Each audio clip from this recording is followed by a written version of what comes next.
인간이 만든 단위로 세상을 바라봅니다. 킬로미터나 미터, 센티미터와 같은 단위로 말이죠. 그러나 물질 내부엔 우리 눈에 보이는 것보다 10억 배나 작은 세상이 있습니다. 이 세계가 자연의 신비를 풀 수 있는 열쇠를 쥐고 있죠.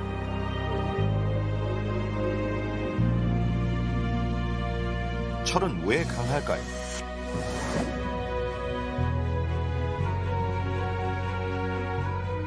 아이스크림은 왜 맛있을까요?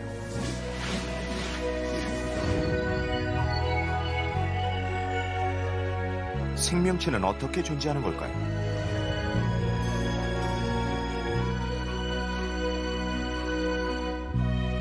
그 비밀의 문으로 여러분을 안내합니다. 화학은 인류가 만들어낸 걸작이죠. 이보다 더 아름다운 것은 없습니다. 물질 세계의 신비를 밝힌 화학에서의 위대한 발견을 소개합니다.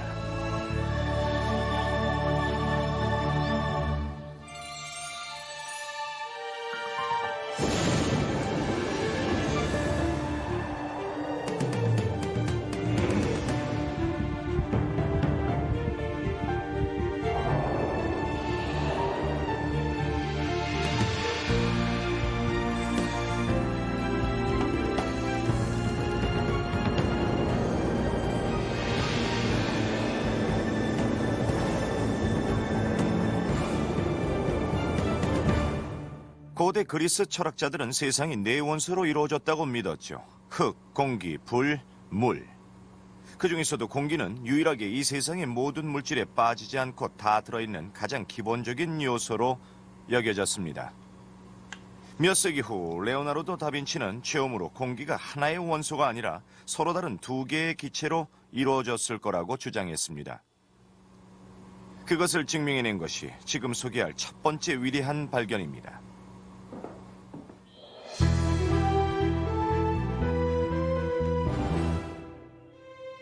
18세기 후반 영국, 성직자이자 과학자인 조세프 프리스틀리는 새로운 공기를 찾는 실험에 몰두해 있었습니다. 오늘날 우리가 기체라고 부르는 것이죠. 프리스틀리의 연구에 관해 자세히 알아보기 위해 아놀드 쉐크레이를 찾아갔습니다. 그는 미국 필라델피아의 케미컬 헤리티지 재단의 이사장이자 역사학자죠. 프리스틀리는 우리가 생각하는 모든 주제에 대해서 쓰고 또 썼습니다. 역사에 대해서, 종교에 대해서, 또 정치에 대해서도 썼죠. 과학은요? 과학에 대해서도 끝없이 썼습니다. 프리스틀리는 모든 걸 다 아는 사람이었어요. 그의 저서는 과학 실험, 과학사, 과학 이론에 대해서 말해줍니다. 말 그대로 모든 걸 다 아는 사람이니까요. 그 중에서도 프리스틀리는 이 유명한 실험을 해냈죠? 바로 그랬습니다. 두 가지 물질을 갖고 실험을 했는데 하나는 수은이었어요. 이 물질은 정말 이상해서 액체인 동시에 금속입니다. 그건 진짜 희한한 거예요. 누가 듣더라도 정말 희한하네요. 금속 액체라니 정말 수수께끼 같은 말이죠. 이게 도대체 뭘까? 사람들은 신기해하며 수은에 관해 좀 더 연구를 해보고 싶어 했습니다. 그리고 또 하나 짚고 넘어갈 중요한 주제는 기체를 다루는 기술입니다. 프리스틀리는 서로 다른 종류의 기체를 실험하고 관찰하던 중 액체에서 기체를 수집하는 기술을 처음으로 알아내게 됐습니다. 아하, 안이 보이는 시험관에서요? 그렇죠. 그럼 기체를 볼 수 있고 기체에 무슨 변화가 생기는지 볼 수 있으니까요. 이제 실험을 시작해보죠. 프리스틀리가 한 것은 볼록 렌즈를 가지고 렌즈군요. 열을 가한 겁니다. 렌즈로 이 주황색 가루, 즉 수은 가루에 초점을 맞추었어요. 이걸 가열시키자 금속 수은으로 변했고 그런 다음 기체가 방출됐죠. 하지만 당시에 프리스틀리는 자신이 발견한 게 무엇인지 깨닫지 못했습니다. 그 해답은 1774년에 밝혀졌죠. 파리를 방문한 프리스틀리는 동료 과학자인 앙투안 라부아지에와 자신의 실험에 대해 얘기를 나누었습니다. 프리스틀리에게 파리는 멋진 도시였습니다. 앙투안 라부아지에가 살고 있었으니까요. 프리스틀리는 거기서 라부아지에와 자신의 연구에 대해 얘기를 나누었는데 이 연구는 나중에 화학 본론이라는 저서로 출판됩니다. 기체를 가지고 실험하길 좋아하던 라보아지에는 브리스틀리의 실험 얘기를 듣고 이 새로운 기체에 흥미를 느꼈습니다. 그러고는 실험을 계속하기로 결심했죠. 그는 성능이 좋은 실험 도구를 많이 가지고 있었고 성격도 꼼꼼했습니다.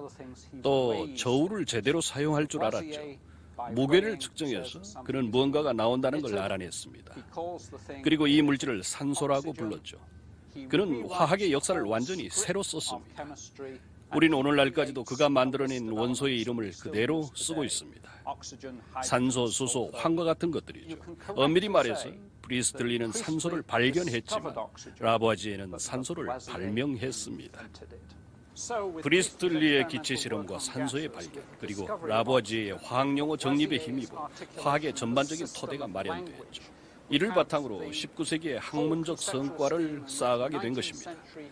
또 20세기엔 산업혁명이 일어나고 제약산업이 성장하고 생명공학이 발달하고 플라스틱도 나왔죠. 무선전화 그리고 플라스틱이 발명될 수 있었습니다. 이 모든 것은 산소의 발견에서 시작됐습니다. 모든 것이 여기서 시작됐죠. 숨 쉴 때도 필요하죠.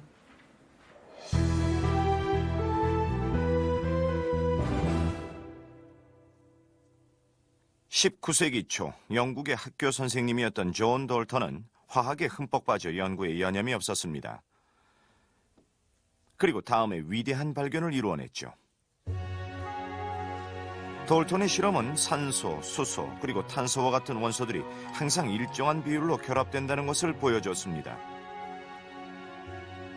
계산 결과 그는 원소들이 보이지 않는 작은 물질로 구성되어 있으며 그것들이 서로 다른 질량을 가진다는 가설을 세웠죠.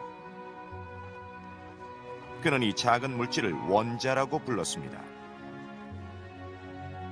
그래서 돌턴은 무엇을 발견했죠? 돌턴이 이뤄낸 위대한 발견은 최소 입자의 상대적 질량인데 그가 직접 붙인 이름입니다. 최소 입자라? 돌턴이 그렇게 불렀는데 정말 멋진 표현이죠. 나중에 그가 공식적으로 이를 원자량이라고 불러서 모두 그렇게 알고 있지만 처음에는 최소 입자였습니다. 원자라는 단어를 사용했군요. 원자라는 말을 썼죠. 원자라는 개념은 데모크리토스까지 거슬러 올라갑니다. 문제는 그런 개념이 실용성이 있느냐는 거죠. 돌턴은 그 개념을 유용하게 만든 사람입니다. 그것이 그의 가장 위대한 업적이죠. 후에 돌턴은 연구를 통해 원자설로 알려진 것을 발전시켰습니다. 그것은 원자와 원소 사이의 관계를 정의하는 혁명적인 시스템이었죠. 그리고 그것은 정말 간단한 시스템입니다. 돌턴은 이것을 굉장히 간단하게 시각적으로 보여줬죠. 여기에 원소, 여기엔 원자량, 그리고 여기에는 분자가 있습니다. 이건 놀랍도록 효율적인 시스템입니다. 그는 물질 내부에 있는 눈에 보이지도 않는 원자의 무게를 정하는 방식을 화학적으로 만들어낸 것입니다. 그의 머리에서 나온 원자의 세계는 정말로 독창적이었죠.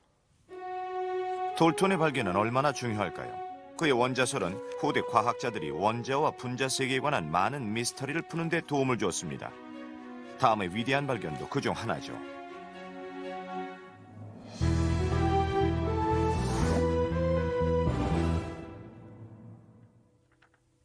1800년대 초반 프랑스 화학자 조셉 게이 루이삭은 돌턴의 원자설을 연구하기 위해 실험을 하고 있었습니다. 그때 그는 특이한 것을 발견했죠. 부피가 같은 기체들을 결합시켜 그 반응을 측정한 결과 결합된 기체의 부피가 예상보다 2배나 컸던 것입니다. 어떻게 그럴 수 있을까요? 그 해답은 1811년 이탈리아 토리노 대학의 물리학 교수였던 아메데오 아보가드로가 알아냈습니다. 게이 루이삭의 연구 결과를 공부하던 중 아보가드로는 뭔가를 깨달았습니다. 당시는 기체가 하나의 단일 원소로 되어 있다고 믿었던 시대였죠. 하지만 아보가드로는 그렇지 않다는 것을 알았습니다. 기체는 여러 원자들의 결합으로 구성된다는 것이죠. 이것은 나중에 분자라고 알려지게 됩니다. 원자가 재배열되어 분자가 된다는 생각은 과학계의 일대 혁명을 예고하는 것이었습니다. 이제 체계적으로 새로운 화합물을 만들 수 있게 된 것이죠.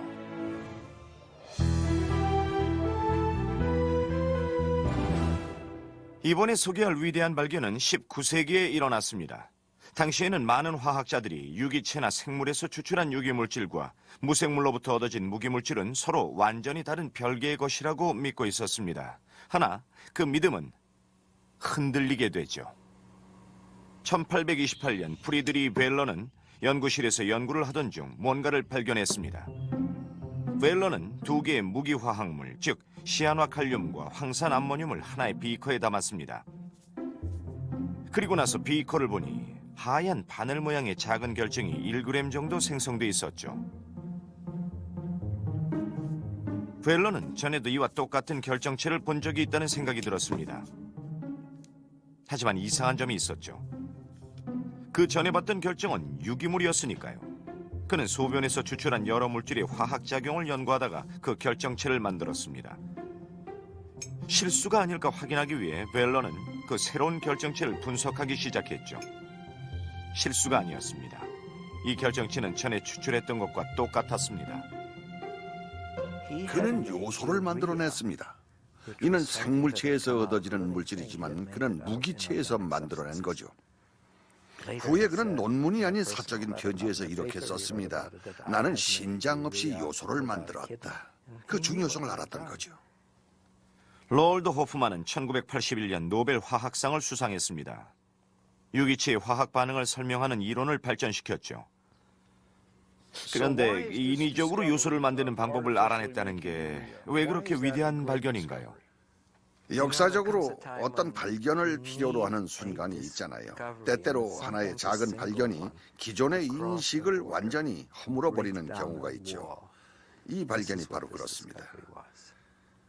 사실 이 발견은 그 자체만으론 그렇게 중요하지 않아요. 물론 당시엔 어느 과학자가 단지 두 개의 무기화학물을 가지고 요소를 만들어냈다는 것만으로도 사람들의 주목을 끌기에 충분했습니다. 하지만 이 발견의 진정한 의미는 모든 물질을 구성하는 기본 성분이 그것이 유기물이건 무기물이건 관계없이 다 똑같다는 겁니다. 원자죠.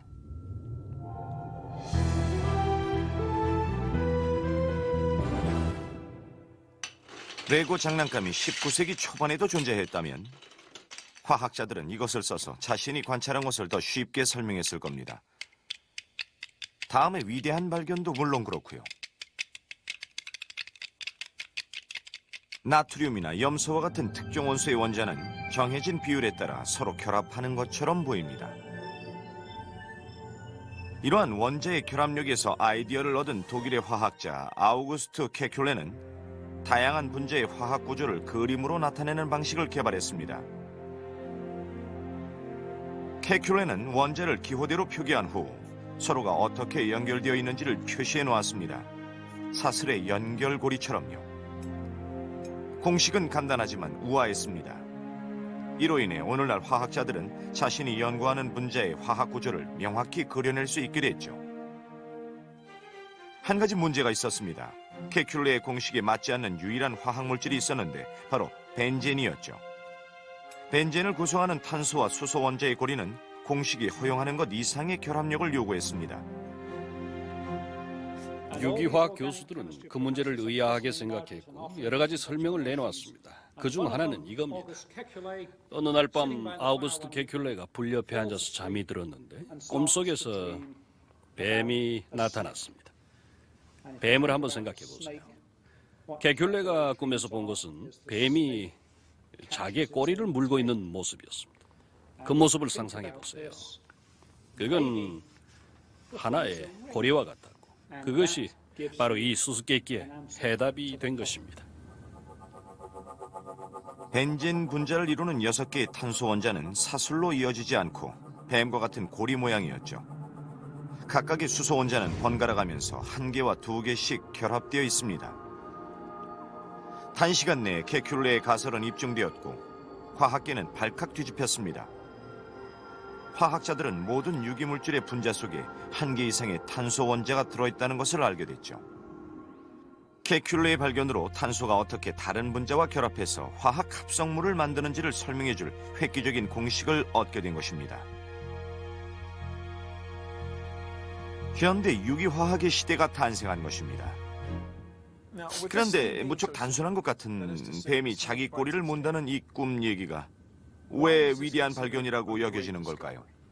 새로운 치료제와 새로운 지식을 만들어내는 비법을 찾은 거니까요.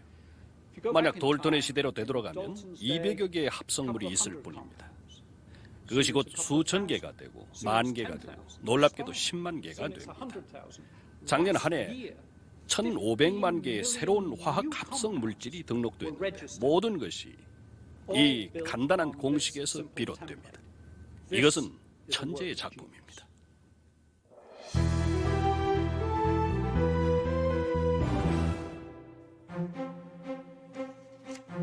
1869년 러시아 화학자 드미트리 멘델레예프는 학생들을 위한 교과서를 쓰다가 어떻게 하면 당시에 알려진 63개의 원소들을 가장 잘 설명할 수 있는지 고민하기 시작했습니다.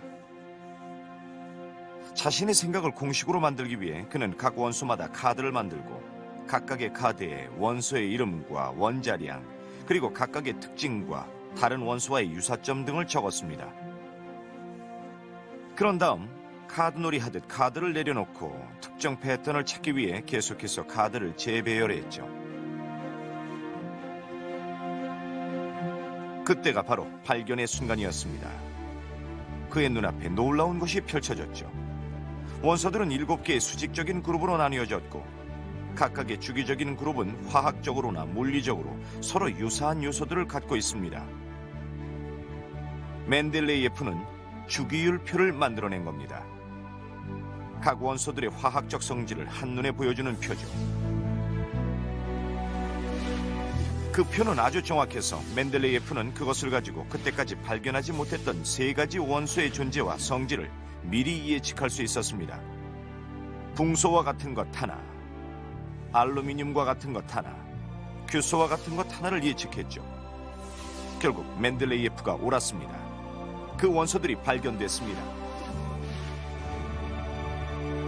여기엔 약간의 논쟁이 있습니다. 독일 화학자 로타르 마이어도 어느 정도 똑같은 아이디어를 내놓았기 때문이죠. 그러나 마이어에게는 그런 용기가 없었습니다. 이건 정말 흥미로운 얘기인데요. 사실 마이어는 주기율에 대해 거의 똑같은 생각을 했고 어느 정도 밑그림을 그리고 있었죠. 하지만 멘델레예프처럼 어떤 예측을 하진 않았습니다. 여기서 우리는 과감한 예측이 갖는 위력을 확인할 수 있습니다. 그것은 사람들이 그 이론을 받아들이게 하는 힘이죠. 명확하지 않은 걸 정확히 예측해내는 것보다 더 효과적인 방법은 없습니다. 그 뒤 그것은 현실이 됐죠. 현실이 됐습니다. 주기율표는 우리의 우상입니다. 주기율표가 있기에 우리는 화학을 논할 수 있고 실험을 할 수 있는 겁니다. 원소 주기율표가 왜 중요할까요? 그것은 원소를 이해하는 방식을 완전히 바꾸어 놓았기 때문이죠. 주기율표가 없는 화학은 악보가 없는 베토벤 소나타와 같습니다.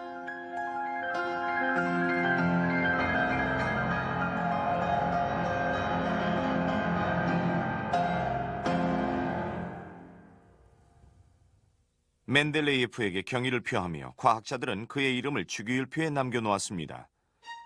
101번째 원소는 그의 이름을 따 지어졌죠. 바로 멘델레뷸입니다.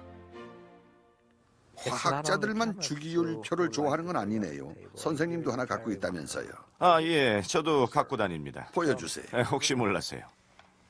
실은 꽤 많이 이용합니다. 봅시다. 작은 거예요. 그럼 제가 테스트를 하나 할게요. 주기율표에서 질소 아래에 있는 것은 무엇일까요? 질소가 7번이죠. 네, 잠깐만요. 그건 황이요. 아니요, 틀렸습니다. 세상에. 땡, 틀렸어요. 인이에요. 인. 인이 맞고요. 그건 인이 15번 맞죠? 네, 거기서 8을 더해야 돼요. 네, 이럴까봐 가지고 다니는 거예요. 7에 8을 더해서 15번 인이 된다. 거기 규칙이 있네요. 이제 알겠네.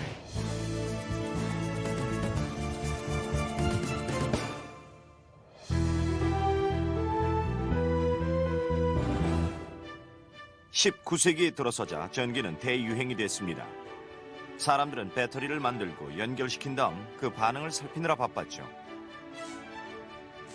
전기는 새로운 불과 같았습니다. 영국의 화학자 험프리 데이비는 당시 배터리 연구에 한참 열을 올리고 있었습니다. 1807년 데이비는 연구실에서 배터리 실험을 했죠. 그는 탄산칼륨을 녹였습니다. 탄산칼륨은 땅속에 묻혀 있거나 나무 재에서 생기는 광물질이죠. 화학자들은 탄산칼륨이 몇 개 원소의 화합물이라는 것은 알아냈지만 증명할 수는 없었습니다. 데이비는 전기가 그 해답이 될 수 있다고 생각했죠. 그는 철사로 탄산칼륨 용액을 가장 큰 배터리와 연결했습니다. 순수 칼륨이 나타나기 시작했죠. 데이비는 화학물질과 반응해서 그것을 변환시키는 전기의 힘을 발견했습니다. 결국 전기화학은 알루미늄 산업의 태동을 이끌었고, 이는 반도체, 태양전지판, LED 전광판, 리튬 충전지를 만들어냈죠.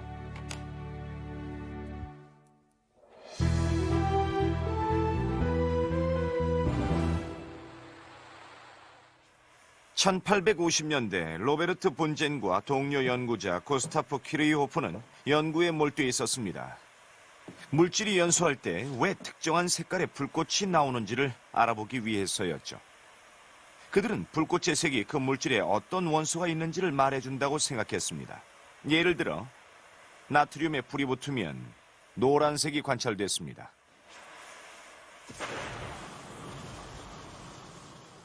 구리는 초록색이 나오고, 스트론튬은 빨간색이 나오죠.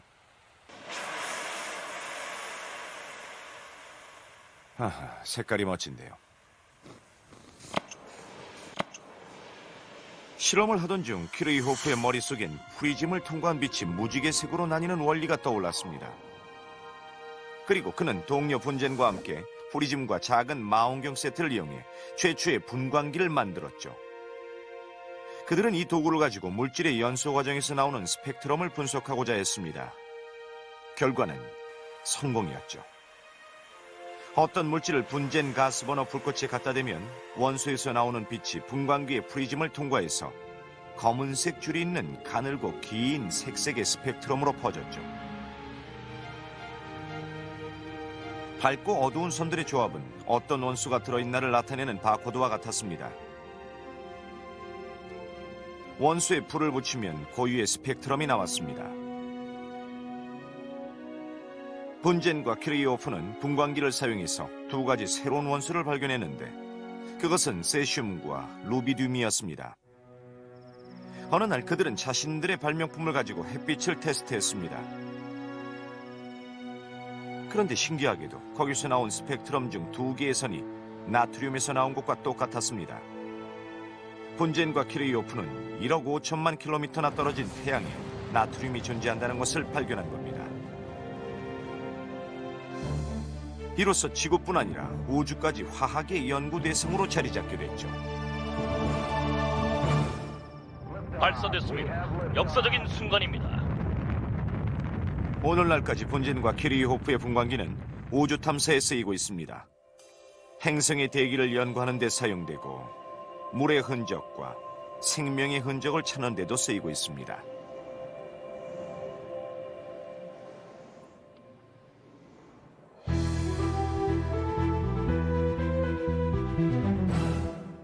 다음의 발견은 조지프 톰슨과 전자에 관한 이야기입니다. 어서 오세요. 우리가 보는 모든 것이 화학물질로 이루어졌군요. 그렇습니다. 앞으로도요? 모든 게 전자의 상호작용으로 연결돼 있죠. 세상에.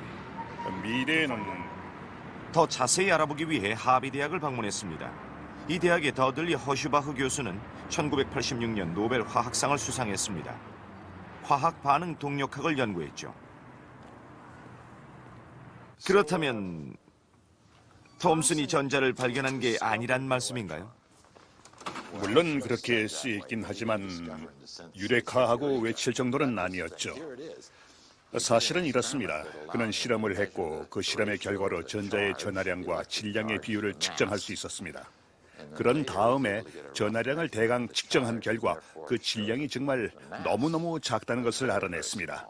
가장 가벼운 원자인 수소 원자 질량의 2000분의 1 정도였습니다. 이것은 그가 극소량의 원자를 추출해서 실험했다는 것을 보여줍니다. 그건 정말 큰 충격이었죠. 생각지도 못할 일을 해낸 것이니까. 놀랍군요. 네.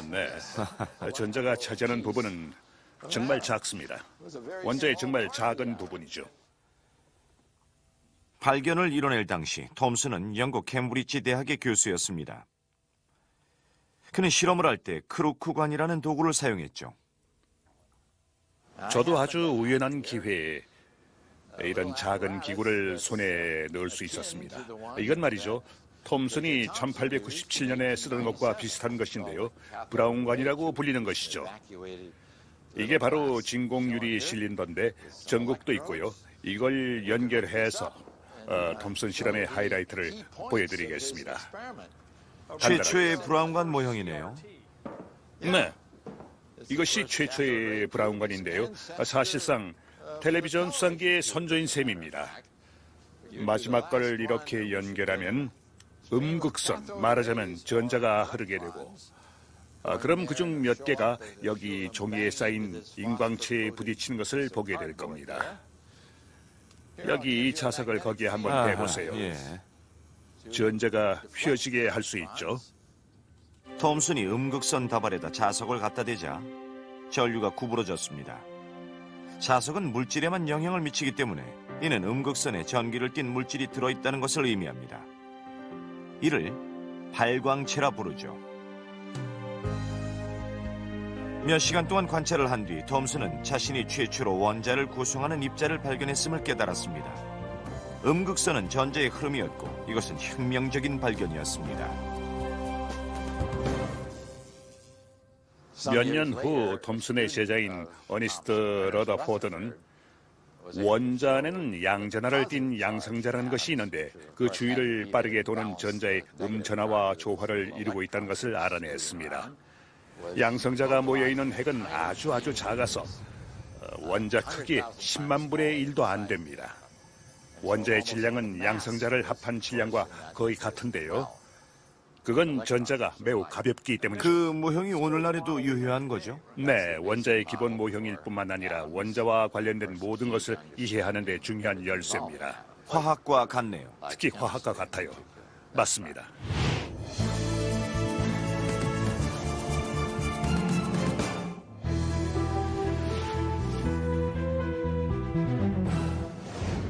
과학자들은 원자의 내부에 관해 본격적으로 연구하기 시작했습니다.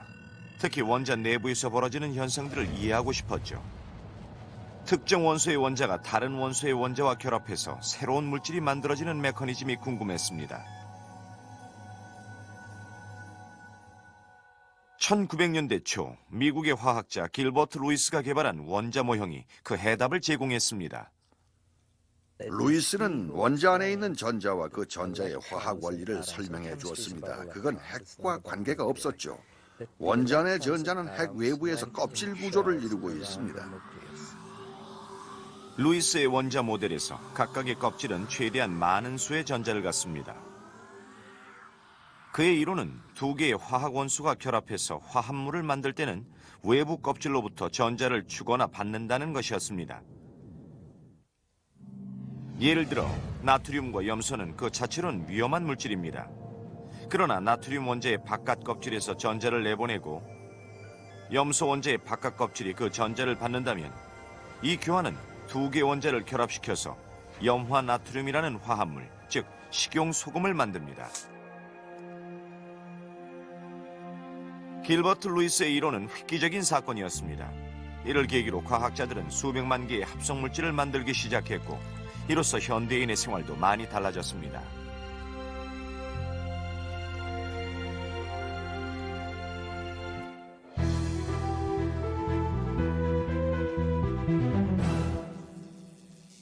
(1890년대) X선이라고 불린 정체모를 복사선의 발견은 일대 센세이션을 일으켰습니다.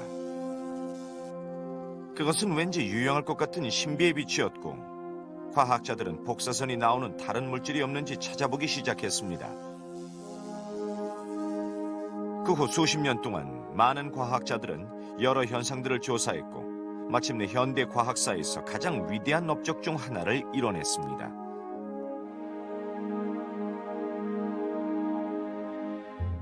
제일 먼저 프랑스의 물리학자 앙리 베르렐이 중요한 돌파구를 마련했죠. 그는 1896년 실험을 통해 어떤 광물에서 방사선이 나오는지를 알아보았습니다. 그가 실험한 광물 중 하나는 우라늄이었습니다.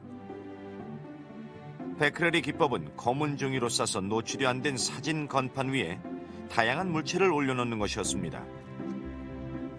다른 검은 종이를 깔고 그 위에 우라늄을 뿌려서 사진 건판 위의 물체를 우라늄으로 덮었죠. 나중에 베크렐이 사진 건판을 현상한 결과 그 물체의 윤곽선이 흐리게 나타났습니다. 이 실험을 통해 베크렐은 마침내 하나의 결론에 도달했는데 그것은 모두가 찾고 있던 신비로운 방사선의 근원을 알아냈다는 것입니다. 그 근원은 우라늄이었죠. 베크렐에서 시작된 방사선 연구는 마리 퀴리가 이어받아 계속됐습니다. 마리 퀴리와 남편 피에로는 방사능이 나오는 물질을 우라늄 광석에서 찾아낸 다음 이를 분리해내는 연구를 했습니다. 2년 동안 퀴리 부부는 몇 톤의 우라늄 광석을 끓이고 옮기고 걸러내고 처리했습니다. 마침내 그들은 이 광물에 들어있는 두 개의 새로운 원자를 성공적으로 분리해냈고 이를 폴로늄과 라듐이라고 불렀죠. 마리 퀴리는 우라늄보다 라듐의 방사능이 100만 배나 많다는 것을 알아냈습니다. 더욱 중요한 것은 어떤 신비한 에너지의 힘으로 방사능이 다른 물질을 통과할 수 있는데 이것은 화학 반응의 산물이 아니라는 것이죠. 원자의 본래 성질인 것 같았습니다. 하지만 안타깝게도 그 발견은 큰 희생을 요구했습니다. 당신은 방사능에 노출되는 것이 얼마나 위험한지 몰랐었죠. 1934년 마리 퀴리는 백혈병으로 사망했는데 이는 방사능 중독에 의한 것으로 여겨집니다. 심지어는 그녀가 관찰한 내용을 기록했던 노트조차 방사능에 심하게 오염됐다고 합니다. 한편 방사능이라는 원자의 특성은 물리학자 어니스트 러더포드의 마음을 사로잡았습니다. 그는 이미 전자를 발견한 바 있었죠. 러더포드는 방사능 물질이 자연 붕괴 과정을 겪는다는 것을 알아냈습니다. 방사능은 그 과정을 지날 때마다 물질을 통과하는 힘을 지닌 불안정하고 강력한 에너지 입자를 자연 발생적으로 내뿜었습니다. 러더포드는 그것을 알파, 베타, 그리고 감마선이라고 불렀죠. 이 발견 이후 방사능은 인류에게 위험과 동시에 많은 혜택을 안겨주었습니다. 병원에서는 방사능을 이용해서 사진을 찍고 종양을 치료하죠. 방사능은 지구의 나이를 계산하는 도구이며 태양계를 탐사하는 우주선의 동력원이기도 합니다. 심지어는 화재 경보기에도 아메리슘이라는 소량의 방사능 물질이 들어있어서 일정한 전류를 생성합니다. 연기 입자가 그 전류를 혼란시키면 알람이 울리게 되죠.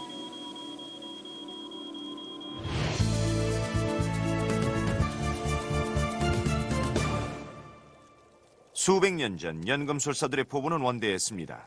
물질을 변형시키는 기적적인 힘을 통해 무한한 부와 영생을 추구했죠. 그들은 유리와 몇몇 유용한 도구들을 만들어냈지만 그게 다였습니다. 반면에 화학자들은 포부는 좀 작았지만 물질 세계의 면모를 눈에 띄게 바꾸어 놓았죠. 다음에 위대한 발견에서처럼요.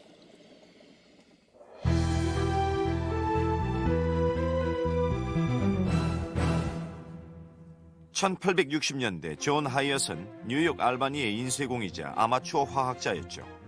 그는 셀룰로스라는 긴 섬유 분자를 활용하는 방법을 발견해서 화제가 됐습니다. 최초의 플라스틱을 만든 것이죠. 50년 후 벨기에 태생의 화학자 레오 베이클랜드는 그 발견을 한 단계 더 발전시켰습니다. 이 분야의 위대한 개척자 중 한 명인 레오 베이클랜드는 베이클라이트라는 합성 수지를 만들었습니다. 기회는 항상 준비되어 있는 사람의 편이지요. 그는 물질을 혼합하면서 어떻게 연구할지를 궁리했습니다. 그리고 흥미로운 성질을 알아냈죠. 베이클랜드는 석탄에서 추출한 두 개의 화학 물질을 가지고 세계 최초로 합성 플라스틱을 만들어냈습니다. 그건 20세기에 나온 가장 혁신적인 발명 중 하나였죠. 플라스틱이란 정확히 뭔가요? 플라스틱은 중합체입니다. 중합체란 뭐냐? 긴 사슬의 분자라고 할 수 있지요. 서로 응집해서 고체와 같은 물질을 만드는 개별 분자와는 다른 것이죠. 실제로 탄소 원자 사슬처럼 아주 길게 확장되는 분자라서 때로는 그 안에 다른 원자가 들어있기도 합니다. 그럼 장점은 뭘까요? 우선 본을 뜰 수 있죠. 플라스틱을 부어서 원하는 형태를 만들 수 있습니다. 강도도 괜찮죠. 나쁘다고 할 수는 없죠. 플라스틱으로 방탄조끼도 만드는데요. 그리고 또 하나 중요한 것은 플라스틱으로 섬유면에서 천연 섬유의 특성과 아주 비슷하거나 심지어는 그보다 나은 것도 만들어낼 수 있다는 점이죠. 이 세상의 어느 어부도 면 소재로 그물망을 만들지는 않을 겁니다. 그물은 나일론으로 만들어야죠. 왜 플라스틱의 발견을 두고 위대한 발견이라고 말하는 걸까요? 우리의 과학기술은 중합체를 만들고 나일론을 만들고 레이온을 만들었습니다. 자연스러운 출발이지만 중합체로 개조되는 것이죠. 플렉시유리나 폴리에틸렌을 만들면서 그것들은 우리 문명의 훌륭한 건축 자재가 되었습니다.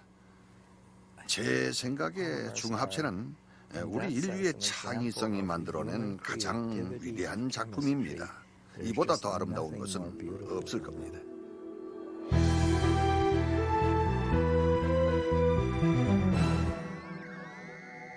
이 검정색 가루 1g의 값은 50만 원으로 금보다 30배나 비쌉니다. 놀랍게도 이 특별한 물질은 일종의 그음으로 탄소 나노튜브라고 불리는 분자로 이루어졌습니다. 나노튜브의 지름은 10억분의 1m. DNA 줄기보다 더 가늘지만 온 세상 사람들의 기대를 한 몸으로 받고 있죠. 과학자들의 기대는 말할 나위도 없고요.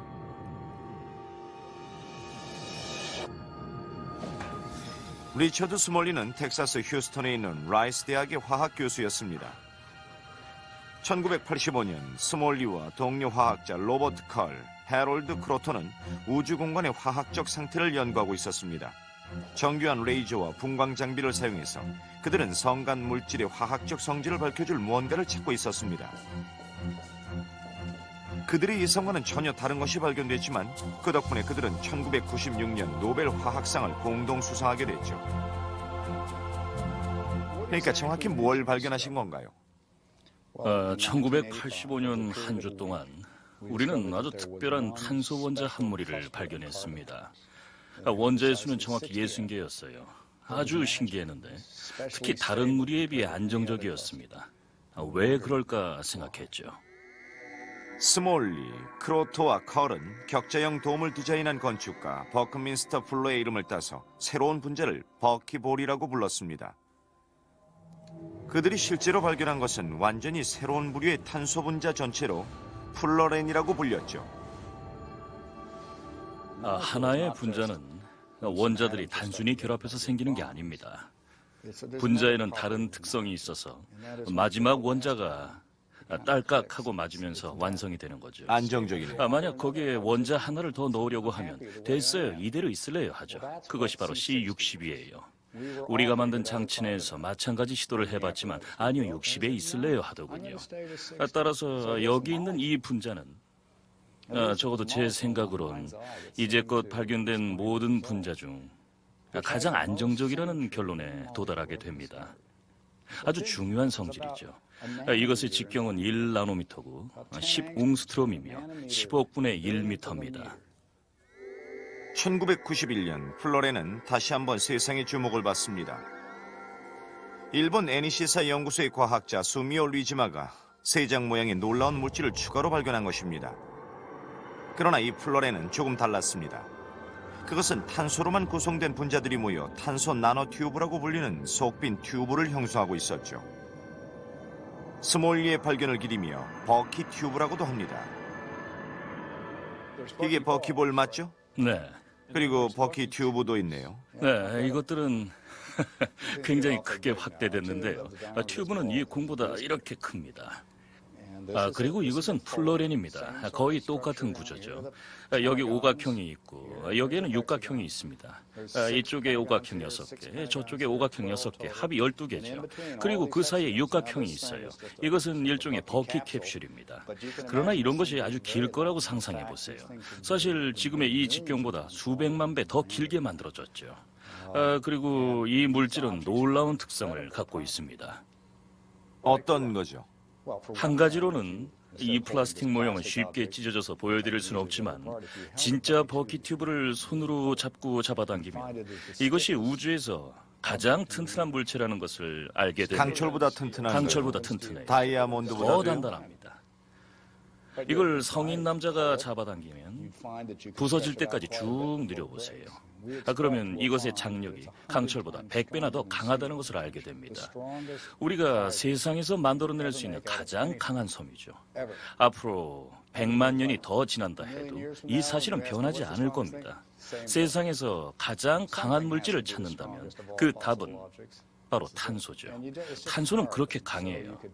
우리는 석탄이나 오물 또는 낡은 고무 타이어를 가지고서도 버킷 튜브로 변환을 시킬 수 있습니다. 그럼 그걸로 뭘 할까요? 세상을 바꿀 수 있죠. 전기줄로 만들면 동선의 6분의 1 무게로 전기를 더 잘 전도할 수 있습니다. 이런 일이 실제로 일어날 거라고 믿으세요? 저한테는 너무 신기하게 느껴져서요. 물론 그렇죠. 우리가 이런 걸 발견할 가능성이 얼마나 되겠어요. 하지만 화학과 물리학의 발전 상태를 따져본다면 이건 수많은 멋진 발견 중에 하나일 겁니다. 사실 오늘날 우리는 놀라울 정도로 자연 현상을 혼이 꿰고 있어요. 버키볼과 튜브는 이런 걸 만들 수 있다면 좋을 텐데 하는 차원의 문제가 아니에요. 실제 가능하다는 걸 보여줬어요. 탄소 나노 튜브는 나노 기술이란 말이 유명해지게 된 이유 중 하나입니다. 어떤 이들은 이것을 현대의 산업혁명이라고 부르죠. 나노 모터와 같이 나노 기술은 무에서 유를 창조하는 것입니다. 그것은 원자와 분자라는 자연 건축 자재를 조합해서 새로운 세대의 물질, 즉 더 강하고 더 정교한 물질을 만들어내는 기술이죠. 이것은 화학의 다음 과제일까요? 화학 이상이 무엇일까요? 화학이라는 말을 쓰시니 기쁩니다. 그것은 진정한 화학의 세계예요. 우리가 모든 원자를 손가락으로 골라내서 붙일 수는 없어요. 원자 스스로 결합을 해야죠. 그리고 쉽게 구할 수 있는 원자를 재료로 해야만 효율적으로 물질을 만들 수 있습니다. 그 분야를 우리는 화학이라고 부릅니다. 물론 요즘에는 나노 기술이라고 부르지만 우리가 원하는 것은 같습니다. 특정 형태의 구조를 그대로 만들고는 1초에 수백조 번씩 만들어내는 거죠.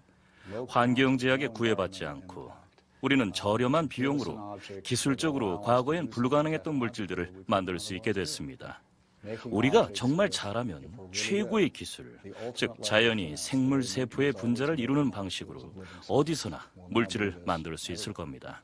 그래서 계속 연구하시나요? 네, 약간 사랑에 빠졌어요. 발전의 발전을 거듭한 끝에 우린 불과 200년 만에 원자가 단순히 하나의 가설이던 시대에서 원자와 분자를 마음대로 결합시킬 수 있는 시대로 접어들었습니다. 지금까지 살펴본 위대한 발견이 이 모든 것들을 이루어냈습니다. 화학은 이렇듯 물질 내부를 탐험하며 이 거대한 세상을 놀랍게 변화시켜 가고 있습니다.